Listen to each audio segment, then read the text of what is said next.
Bom dia, pessoal! Como vocês estão? O tema abordado no nosso seminário é a abordagem Régio Emília. O nosso grupo é composto pela Ana Carolina Meiro, pela Bianca Letícia Pafumi, eu, Isabela Branco e a Maria Cláudia Rodrigues. Vamos começar? Bom, para início de conversa, vamos se situar no nosso mapa. Régio Emílio é uma das 109 províncias da Itália, localizada geograficamente em Bolonha, capital de Emília-Romagna. O movimento foi fundado por Loris Malaguzzi. E afinal, quem foi Loris Malaguzzi? O pai da abordagem Régio Emília. Vamos falar um pouquinho da biografia dele. Ele nasceu na comuna de Correggio em 1920. Ele é formado em pedagogia pela Universidade de Urbino, Itália, e começou inicialmente nas escolas primárias da região. E foi assim até o final da Segunda Guerra Mundial, quando soube que se iniciava o movimento. Malaguzzi percebeu que muitas crianças tinham dificuldade com a língua, falavam dialetos locais em vez do italiano, e que os professores ensinavam em colégios católicos tinham ideias amplas e conservadoras.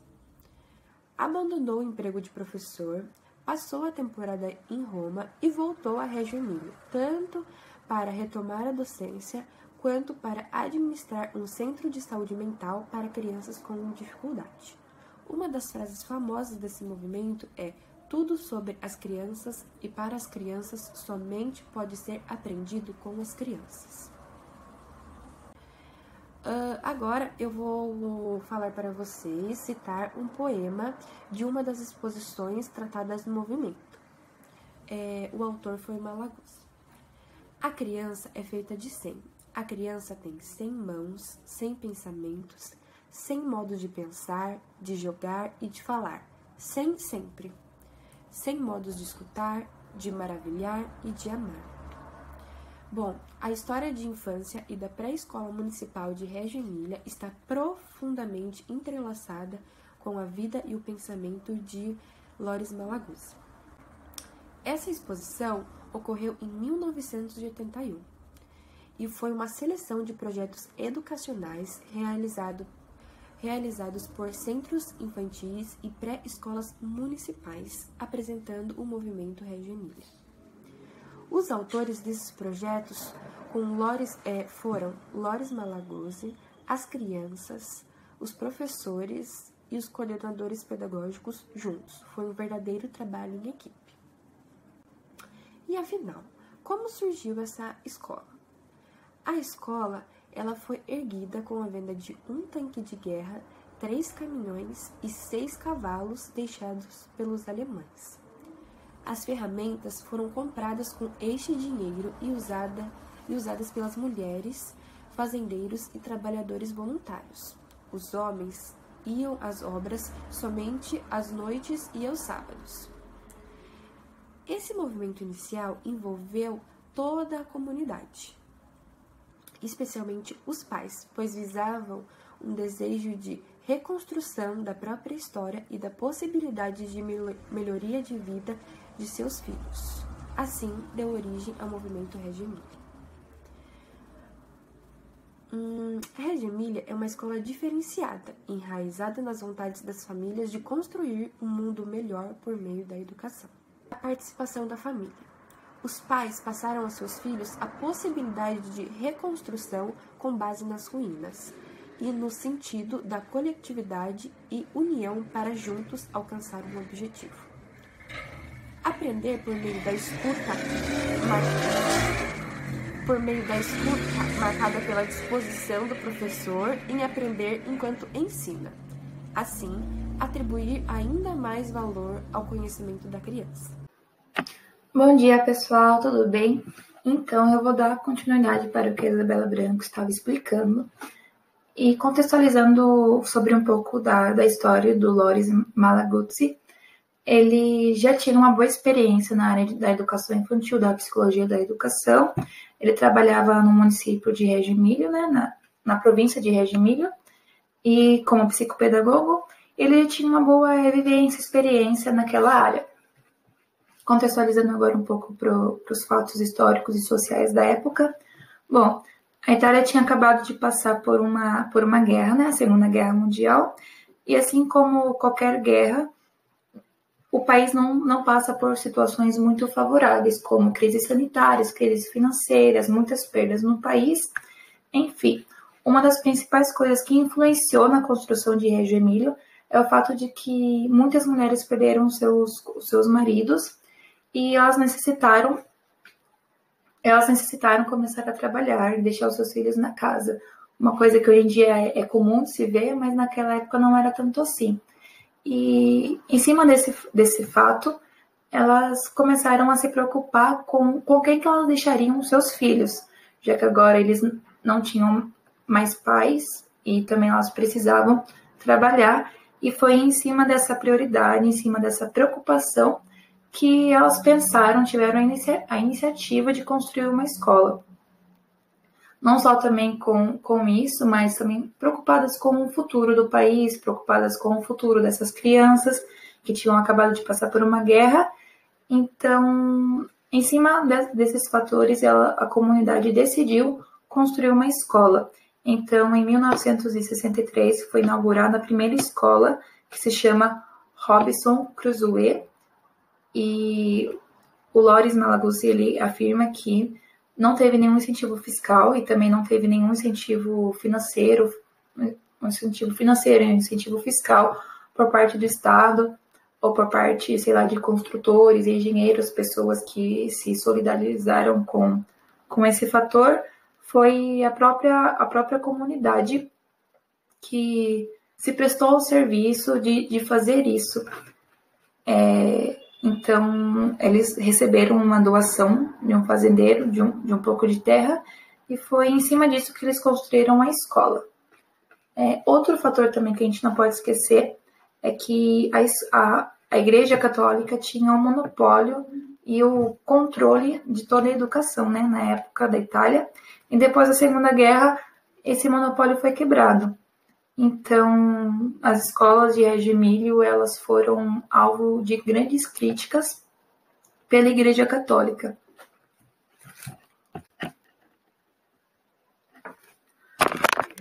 Bom, um dos principais fundamentos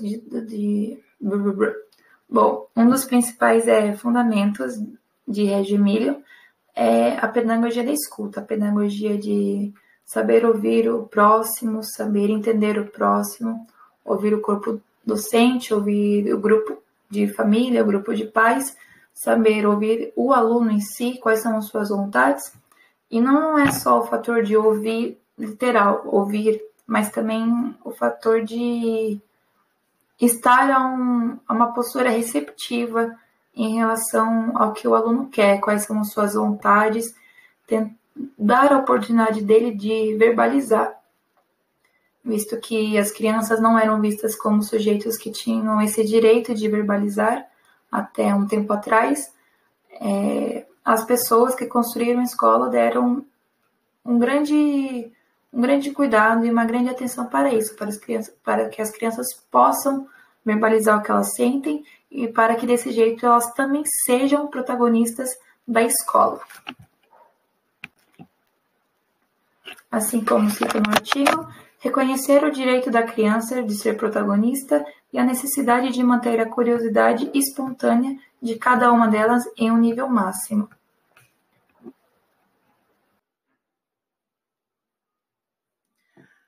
Então, pessoal, explicando um pouco para vocês como que funciona a organização das escolas e também um pouco sobre as suas conquistas.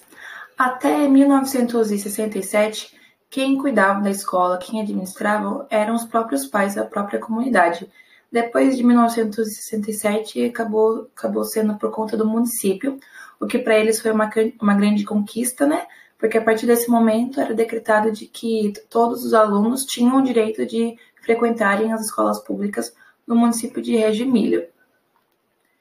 E conforme os anos iam passando, o número de sessões iam aumentando, né? O número de grupos escolares. Em 1968, 12 sessões. Em 1970, 24 sessões. Em 1972, 42 sessões. Em 1980, 58 sessões. em 22 escolas diferentes e, em 2009, 88% desses alunos estavam matriculados nessas instituições.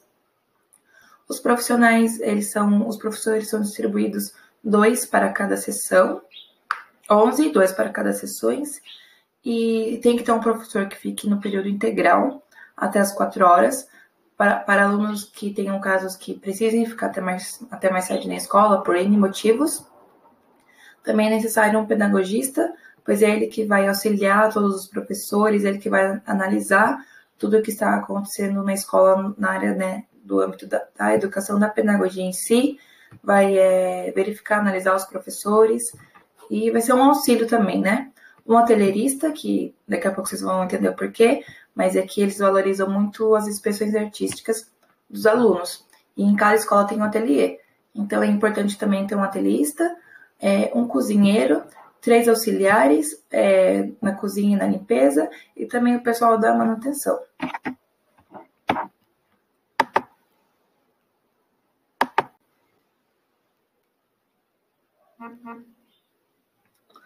Bom, quais são as principais características?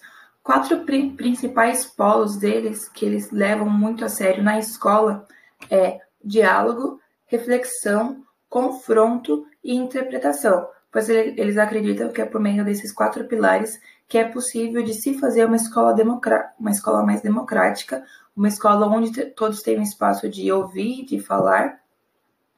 Eles valorizam muito também o aprendizado através da experiência, o que os alunos podem aprender através da experiência, não só através de conteúdo escolar na sala de aula, mas o que eles podem aprender com a experiência que eles têm na escola. Eles também visam muito a importância de comunicação entre os pais, o corpo docente e os alunos. A comunicação entre esses 3 é muito especial. Eles também consideram o fato de que os próprios professores também são considerados alunos, já que eles também aprendem com os alunos na sala de aula. Então não tem aquela hierarquia de professor e aluno, um aprende com o outro, um colabora com o outro. O protagonismo, né, do aluno na escola, como eu falei na experiência, e aqui como fala no texto, fazer uma escola adorável, laboriosa, inventiva, habitável, documentável e comunicável, um lugar de pesquisa, aprendizagem, reconhecimento e reflexão, onde crianças, professores e famílias se sintam bem, é o nosso ponto de chegada. Ou seja, eles visam o bem-estar do aluno em si, pois eles acreditam que não é possível que os alunos tenham um bom desempenho se eles não tiverem o bem-estar deles. E é isso. Agora eu passo para minha colega Maria Cláudia. Bom dia, pessoal. Espero que todos estejam bem. Agora eu vou falar um pouco sobre os primeiros projetos que foram desenvolvidos na Escola Robson Crusoe, né, que surgiu em 1963. Como o próprio nome já fala, né, Robson Crusoe foi inspirado, né, as aventuras desse herói e também, né, do Pinóquio, né, onde as crianças elas trabalhavam cooperativamente, né, desenvolvendo materiais, né, como barcos, bonecos, maquetes, né, e fazendo instalações, né, pela escola na época, né, onde as crianças também elas leram e releram várias vezes a história, né, porque elas tivessem ali um conhecimento, né, e depois, né, elas as reproduziam ali, né, as dramatizaram. A intenção desse projeto também é centrada no desenvolvimento integral da criança, né, que tem como objetivo aí os aspectos intelectual, né, emocional, social e moral da criança. As crianças em Régio, elas atuam como protagonista, né, de sua própria aprendizagem. Elas se comportam como protagonistas nos projetos que são desenvolvidos, né? Elas não são simplesmente atores, né, nos trabalhos desenvolvidos, mas sim autores, né? Então elas têm participação fundamental nesse processo, né? e ela é vista como competente, né? Forte e rica. Uma criança que se torna produtora, né? E não apenas usuária de cultura. O educador, né? Ele tem um papel fundamental. Ele age como mediador, né, dos desejos e das necessidades da criança. E pensando também nos projetos, né, a ambientação, né, o ambiente, né, e o espaço físico com quais as crianças estão ali inseridas, né, eles são totalmente planejados para facilitar o diálogo e a comunicação, né, entre né, as crianças e entre a criança, né, e o adulto. Valoriza muito também as plantas, né? Elas não são vistas simplesmente ali como enfeite, né? Elas têm um processo muito importante. Inclusive, né, elas são espalhadas aí por vários lugares, né, da escola. E bom, essa questão também de que não só as crianças, né, mas os adultos, todos aqueles que estão ali na escola, né, o espaço ali, ele é feito com que todos possam se encontrar, né, e a cozinha, ela tem um papel muito importante também, né, que simboliza ali a cultura, né, italiana. Dentre as muitas coisas que se destacam, né, na abordagem pedagógica de Reggio Emília, lá eles valorizam muito a imaginação, né, e o educador em Reggio, ele tem um papel muito importante, né, de observação, né, valorizando, né, a criança, né, de dar importância à curiosidade, né, e de estimular nela o desejo de conhecer o mundo que a rodeia. Através dos projetos desenvolvidos, né, uma das intenções também, né, é que aguçem o processo criativo da criança, né, aumentando também as suas experiências, né, e também a sua autonomia. Nos ateliês, onde as crianças elas procuram desenvolver, né, os projetos ali que são estipulados ali pelos educadores, né, os educadores eles procuram com que a criança manipule, né, e trabalhe com objetos, como por exemplo botões, né, tecidos, velas, né, retalhos de papel, além de objetos comuns, né, em ateliês, como mesas de espelho, né, mesas de luz, pincéis, né, e esses recursos, eles são livremente, né, utilizados pelas crianças. Inclui também, né, objetos que pra gente muitas vezes são considerados, né, pontudos, né, e que às vezes a gente quer manter longe das crianças, né, como vidros, arames, né, tesouras, né, é claro que sob orientação, né, do educador, do adulto ali. O adulto, ele, como mediador ali, né, ele tem um papel muito importante, né, no processo realmente ali da construção, né, e levantamento de hipóteses ali, de pensar, né, sobre possibilidades, né, de concretizar ali as fantasias das crianças, né, a partir ali da observação, né, da escuta, e a partir disso, né, eles procuram ali transformar isso, né, em um meio dinâmico ali de aprendizagem. Os educadores em Reggio, né, eles procuram utilizar ali das fantasias das crianças, né, para a realização de novos projetos, né, que através disso, né, eles conseguem realizar ali novos experimentos, né, e novas abordagens, né, ali visando o desenvolvimento da criança. E a partir disso, né, o educador, ele procura ali aproveitar, né, as explicações e as falas das crianças, né, com o intuito de um estudo ali, né, do potencial infantil, né, cultivando e promovendo o seu processo criativo, né, e também apontando a importância, né, do respeito às ideias do outro, né, e entender, né, que a criança, elas criam, né, são capazes ali de criar verdadeiras teorias a partir de suas observações. E claro, né, dessa forma, a criança, ela tem ali a total liberdade, né, de poder manifestar as suas ideias, né, que a levam a expressar, né, de maneira ali extremamente ali autônoma, né, e pura, né, genuína ali, que só a criança mesmo tem essa capacidade, né. Agora eu vou falar um pouco sobre a documentação pedagógica, né, que ela é muito presente nas escolas que utilizam a abordagem Reggio Emilia, né. E, bem, a documentação pedagógica, né, ela está diretamente ligada, né, à observação, né, por meio de slides, né, gravações, vídeos, anotações, comentários, reflexões, né, e onde o professor ali, né, ele vai intervindo, né, e observando. A documentação, normalmente, ela é organizada em 3 eixos, né. Primeiro, a escrita, né, da interpretação ali do educador, né, de uma determinada situação. Normalmente também tem fotografia, né, 2 ou 3, enfim,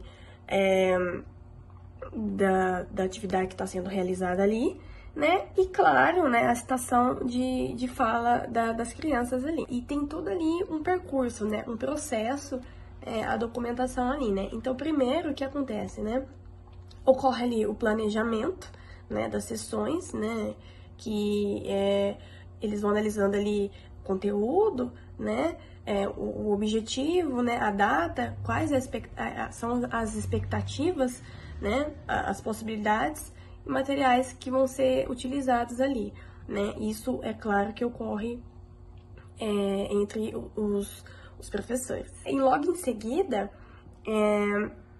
o responsável, né, a professora ali, ou o educador em sala de aula, ele convida ali um pequeno grupo de crianças, né, de crianças ali para o trabalho, e passa a documentar, né, a escrever, a fotografar o que tá ocorrendo ali, né.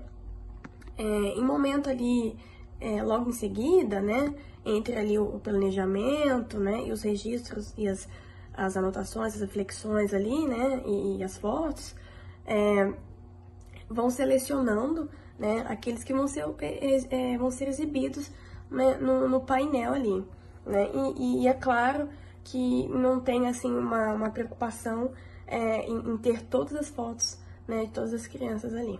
E os documentos que são postos ali, né, nas paredes, eles não são de materiais descartáveis, né, eles procuram utilizar ali materiais mais duráveis, né, que eles sintetizam ali o trabalho, né, desenvolvido, né, e permanece ali expostos, né, enquanto for esclarecedor ali, tanto para, né, a comunidade escolar, né, como também para os pais, né, que costumam ali, né,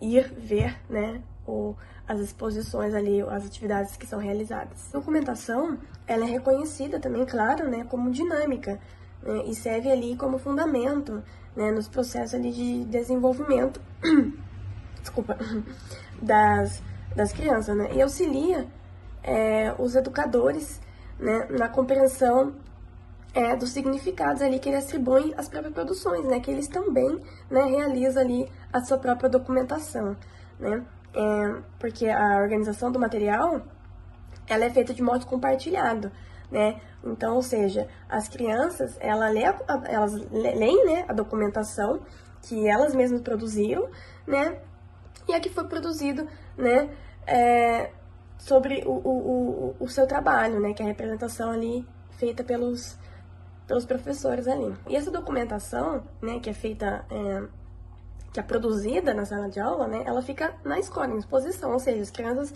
elas não levam para casa, né, porque os pais, né, eles vão à escola, né, para eles formar e se informar, né, sobre os percursos, né, da aprendizagem, né, o que está sendo estabelecido na escola, o que as crianças estão produzindo e aprendendo, né, e que os pais também compreendam, né, e participem, né, de decisões sobre o que ensinar, né, e como ensinar, né, e os responsáveis, eles são convidados, né, a participar, né, da seleção da documentação, né, o que será exibido, né, nas paredes da escola. Então, a comunidade, né, dos pais, elas têm uma participação e grande importância.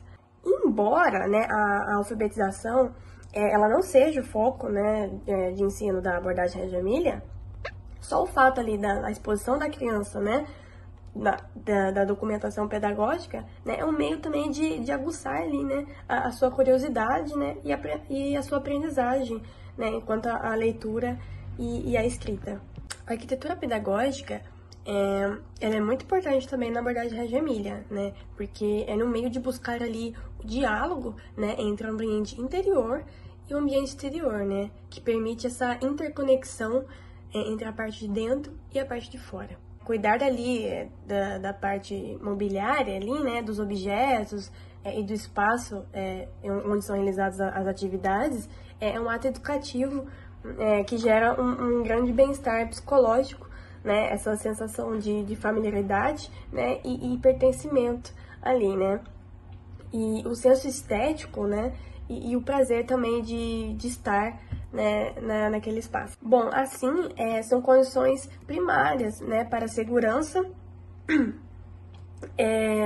do ambiente ali, né, que as crianças, não só as crianças, né, mas todos que estão ali, né, que gera ali uma boa qualidade também no diálogo, né, e a elaboração ali compartilhada dos mais diversos perfis ali, né, e isso deve ser uma coisa com o qual deve ter uma grande preocupação, né, e uma importância. E nessas construções, há o uso intenso, né, de transparência, né, como já foi falado anteriormente. Então, eles prezam muito, né, por essa questão ali de você poder enxergar facilmente o que está sendo feito ali, né.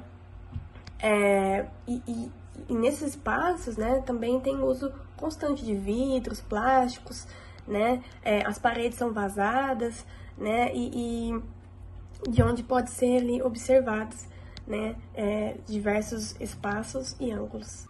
Bom, e nesses espaços, né, as crianças, elas têm contato constantemente com elementos da natureza, né, como, por exemplo, terra, né, areia, folha, pedras, cascas de árvores, né, os quais elas manuseiam, colocam a mão, enfim, sente ali, né, e também materiais industrializados, né, que são reaproveitáveis, como tampas, né, plásticos, garrafas e tudo aquilo ali que pode ser reaproveitável. Bom, e nesses espaços, na escola, né, é composto por vários ateliês, né, que não são fixos, né.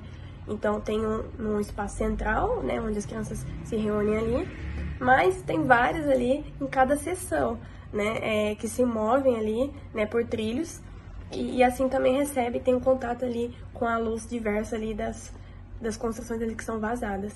E o ateliê, ele é muito importante, né, porque ele é rico em possibilidades, né, e permite a criança se expressar ali, né, de todas as suas linguagens, né, as 100 linguagens ali, né, dentre essas, pelo desenho, pela pintura, né, a palavra, o movimento, colagem, escultura, enfim, né, tudo aquilo que de todas as formas que são possíveis. E os espaços, né, tanto interno quanto externo, né, eles são muito importantes, né, na forma de se expressar e também para que tanto criança quanto adulto ali possam pesquisar, né, e viver juntos ali, né, é um ambiente que tem a possibilidade da modificação, né, que interage, né, que se configura em relação aos projetos, né, e experiências de aprendizagem, né, um diálogo ali constante entre a arquitetura e a pedagogia. Porque, é claro, né, a criança, ela merece ali, né, não só merece, mas ela tem o direito, né, a um espaço ali acolhedor e seguro, né, e de expressar ali todas as suas linguagens, né, que estão presentes ali nela. O aspecto político-pedagógico, ele não tem necessariamente um currículo prescrito, né, não se fala também em objetivos, áreas de conhecimento, conteúdo, competência, capacidade, né? Na verdade, eles são projetos, né, que emergem da necessidade e do desejo, né, de cada criança, né, por meio da escuta, né, e da observação. E também, né, tanto individual, né, quanto coletivo. As atividades pedagógicas, né, elas se desenvolvem, claro, por meio dos projetos, né,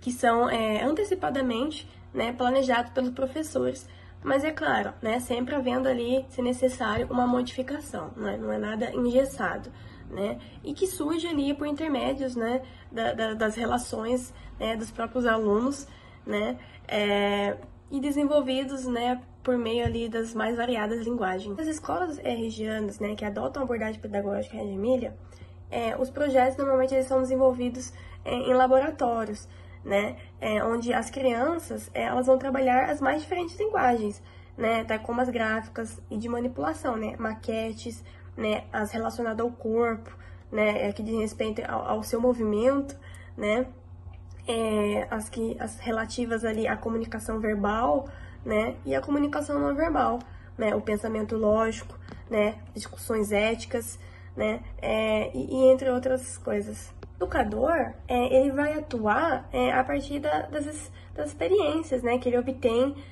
por meio da pesquisa e da descoberta sensoriais das crianças, né, de modo ali a desenvolver nas crianças a autonomia, né, e que será ali como base, terá como base ali o aprimoramento, né, e o desenvolvimento de suas habilidades. E nesse contexto, o espaço no qual a atividade ali acontece, ela é fundamental. Porém, né, isso não quer dizer que não haja ali assuntos específicos a serem tratados na sala de aula, né, como diários de classe, rotina de trabalho, né. Porém, é tudo pensado de uma forma significativa, né, diferente que muitas vezes acaba acontecendo, né, em muitas escolas da modernidade. A abordagem Reggio Emilia, ela se diferencia exatamente disso, né? Ela não foca no processo de aprendizado entre adulto e criança, né? No qual ali o adulto é sempre predominante, muito pelo contrário, a criança ali ela é predominante, né? Onde o foco ali, né, é a observação e a escuta dos alunos, né? E que busca ali, né, trabalhar em cima das suas potencialidades individuais, né, e também coletivas. A rotina, apesar, né, de não ter ali um planejamento, né, há um projeto, né, mas as escolas que adotam, né, a abordagem Reggio Emilia, elas têm uma rotina, né, que são ali planejadas, né, previamente para todos os dias da semana, né. E os educadores, né, eles também ali enfatizam, né, que as rotinas elas são ricas, né, e abertas também a novidades, né, e claro, né, podendo haver ali sempre uma alteração, né, uma modificação ali conforme a necessidade. E os ambientes, né, eles são planejados, né, e preparados ali previamente, né, para a chegada das crianças na escola, né, com o intuito ali de que as crianças, por meio da exploração, né, elas possam ali aprender sobre eles e sobre as propriedades, né? Como, por exemplo, ali a cor, né? A forma, o peso e a textura. Então, os educadores ali, eles procuram explorar, né? Logo na entrada. E normalmente, né? Há ali, né? No início das aulas ali, né? Ao acolhimento da criança, né? Em cada sessões, né? Há uma assembleia também, né? Onde todas as crianças se encontram, né? No local central ali, né? Para comer, né, frutas, enfim. Há também o momento da pesquisa, né, onde as crianças elas se envolvem em vários experimentos, né, tem contato ali, né, como já foi falado ali, com os mais diferentes materiais, né. Tem, claro, o almoço, né, inclusive os pais, eles podem buscar as crianças para que, né, eles almocem juntos, né. Tem, claro, né, o sono, né, o descanso ali. Depois tem novamente, né, onde mais alimento ali são ingeridos ali pela criança, a fruta, né? E depois organiza-se a saída, né? Podendo ali, né, ter um tempo estendido, né? Essa abordagem pedagógica, né, o sistema de ensino permite isso, né? E porque muitas vezes os pais necessitam vir mais tarde, né? Enquanto isso, né, as crianças, aliás, têm uma nova possibilidade de pesquisa, né? E desenvolvimento ali. Bom, é isso, pessoal. Espero que vocês tenham compreendido um pouco, né, do que é a abordagem Reggio Emilia, né? É muito difícil resumir, que é muita coisa, né? Mas eu espero que vocês tenham gostado. E agora eu vou passar aí para minha colega Bianca, para ela dar aí as contribuições finais. Até mais. Olá, eu sou a Bianca e vou começar revisando a linha do tempo da abordagem Reggio Emília. Então, a experiência educacional em Reggio Emília tem as suas origens no final do século XIX, onde as mulheres tiveram um papel fundamental nessa história. Nos anos que se seguiram à guerra, a União Feminina Italiana abriu e administrou 60 pré-escolas autogestionadas na província de Reggio Emília. 8 dessas escolas ficavam no próprio município de Reggio Emília, principal cidade da província, e formavam um legado cultural e social que se tornou parte do projeto educacional de Reggio Emília desenvolvido ao longo dos anos. Em 1963, foi fundada a primeira pré-escola municipal. Já em 1971, foi fundado o primeiro centro infantil. Em 1981, houve uma exposição na qual foi uma seleção de projetos educacionais realizados por centros infantis e pré-escolas municipais e apresentados em Reggio Emília. A exposição testemunhou o contínuo processo de investigação que está na base de todo o projeto educativo e percorreu o mundo em várias versões, proporcionando e promovendo encontros, trocas de pontos de vista, debates e discussões sobre educação e infância. Contribuiu para a construção de uma rede de relações internacionais que se tornou progressivamente mais ampla e estruturada. Em 1991, a revista semanal americana Newsweek indicou uma pré-escola municipal de Reggio Emília como a mais avançada no mundo para a educação infantil. Dessa forma, o alcance internacional na mídia cresceu muito. No início de 1994, Loris Malaguzzi faleceu repentinamente. Meses depois, em março, com base em uma ideia de Loris e com o apoio dos cidadãos locais e membros da administração pública, foi feita a implantação do Reggio Children, que é um centro internacional para a defesa e promoção dos direitos e potenciais da criança, e também a Associação Internacional de Amigos das Crianças de Reggio, promovendo e colaborando em iniciativas com centros infantis e pré-escolas por meio do trabalho voluntário de seus membros, que incluem cidadãos, professores e pais. Em 2003, comemorando 40 anos desde a inauguração das primeiras pré-escolas, o município deu início a um novo projeto de gestão de serviços educacionais. Em 2006, foi inaugurado o Centro Internacional Loris Malaguzzi, tornando as relações internacionais mais estruturadas, com a criação da Reggio Children International Network. Em 2011, em setembro, a Associação Internacional de Amigos das Crianças de Reggio passou a levar o nome de Loris em conjunto. Já em 2012, foi concluído o Centro Internacional Loris Malaguzzi, promovendo valores de acordo com a abordagem Reggio Emília. Então, um dos exemplos que nós separamos foi em Joinville, em que cada unidade da rede municipal foi convidada a reestruturar seu espaço, tomando como inspiração a proposta regiana de adaptar os ambientes de acordo com projetos e as experiências de aprendizado. No SEI Raio de Sol, a professora Tatiana Joyce Schmidt teve a ideia de desafiar o seu grupo, composto de crianças de 4 anos, a construir uma praça, com um conteúdo que os ajudassem a resolver as situações que apareceriam no percurso. As próprias crianças fizeram como que um reconhecimento do local, pensaram em que materiais usar, como pneus descartados e sobras de construção civil. Durante o processo, surgiram desavenças, mas aos poucos as crianças foram aprendendo a ceder e buscar consensos. De acordo com a professora, a resistência foi sendo substituída por comportamentos conciliadores. A experiência também permitiu que cada um traçasse seu percurso de criação, que envolveu escolhas, experiências pessoais, aprendizagens e a relação com a natureza e com diferentes elementos. A praça foi inaugurada com a presença das famílias e hoje é usada por toda a comunidade escolar.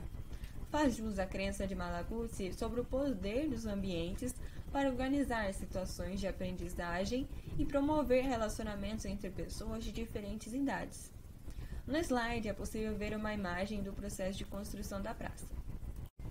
Agora, como outro exemplo, trouxemos um vídeo que apresenta a organização da creche da Fundação Antônio Antonieta Sintra Gordinho, em Jundiaí, que é inspirada na abordagem de educação infantil Reggio Emília.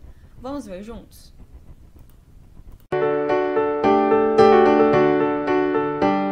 Sejam bem-vindos, nós estamos na creche Escola de Educação Infantil da Fundação Antônio Antonieta Sintra Gordinho.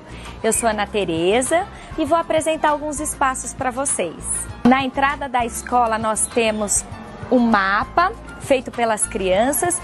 Estamos entrando na escola, estamos no primeiro mural, que é um mural para as famílias. A gente coloca também sempre alguma notícia, alguma matéria para os pais também entenderem, se interessarem pela educação infantil, coloca alguns eventos culturais que tem na cidade. Nós vamos entrar no refeitório agora. Todos os ambientes que a gente entra, eles foram apresentados pelas crianças. Então aqui, por exemplo, a Tatiele explica o que é o refeitório.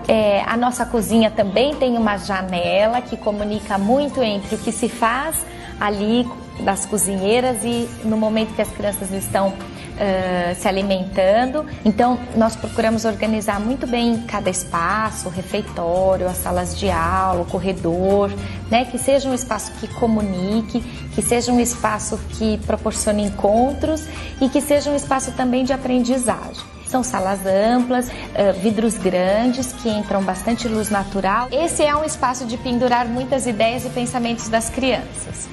Ele tem inúmeros materiais disponíveis para elas. Esse é o mural de um grupo, do grupo 2, todo grupo tem o seu mural. Aqui, em especial, nós estamos contando o projeto que as crianças estão trabalhando. Então, depois de observar os pássaros no jardim da escola, eles vieram fazer algumas produções dos pássaros voando lá no ateliê e a gente aproveitou para deixá-los expostos aqui. Nós estamos agora no Correio das Crianças, onde as crianças podem escrever bilhetinho para os amigos deles. Normalmente eles vão no canto, na sala de aula da escrita, né, que tem diferentes papéis, canetinhas, lápis, e eles escrevem um bilhete para os amigos e depois colocam aqui na caixinha de cada um. Nós temos o Correio das Crianças e o Correio para as famílias também, que fica sempre ao lado da entrada de cada sala. Então nesse correio a gente coloca os cadernos, que é o caderno de registro de cada professora. As professoras vão contando algumas propostas interessantes que elas fizeram com as crianças, né? Então elas colocam falas das crianças, algumas observações delas, do processo de aprendizagem. Ele é um instrumento de formação, porque as professoras levam os cadernos e os registros para a gente discutir. Também é um instrumento de replanejar, de relançar o que eu vou fazer durante o ano. Esse é um pouquinho do cotidiano do nosso trabalho. Espero que vocês tenham gostado e até a próxima.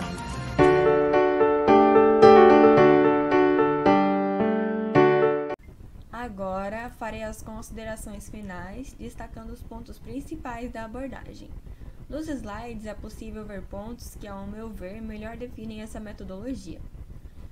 Podemos concluir que o município de Reggio Emília cumpriu seu papel de reestruturar o tecido social, cultural e político daquela comunidade, e foi resultante da vontade das famílias de construir, através da educação, um mundo melhor para seus filhos, ao superarem as dificuldades após a Segunda Guerra Mundial, se tornando a conhecida cidade dos sonhos para educar uma criança, ao ser levantada com a força coletiva daquele povo.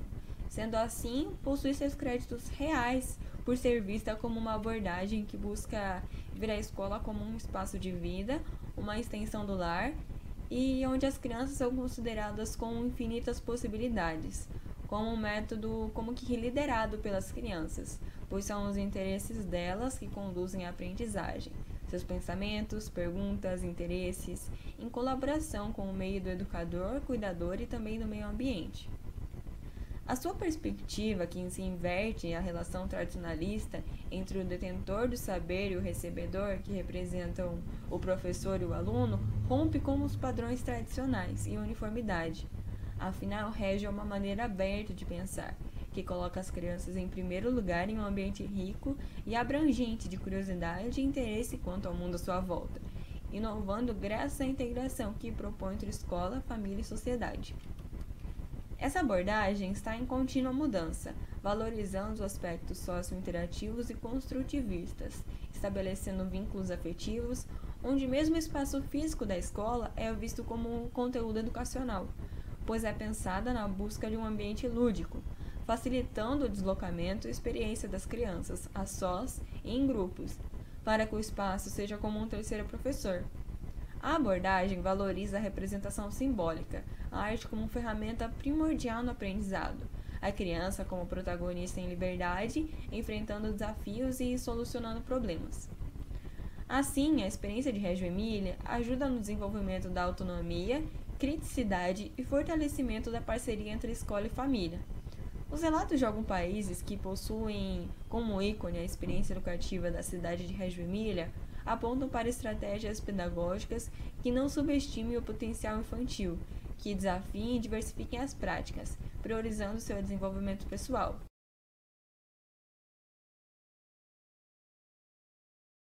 Então, espero que vocês também tenham gostado da nossa apresentação, que ela tenha sido clara, e muito obrigada pela atenção de todos.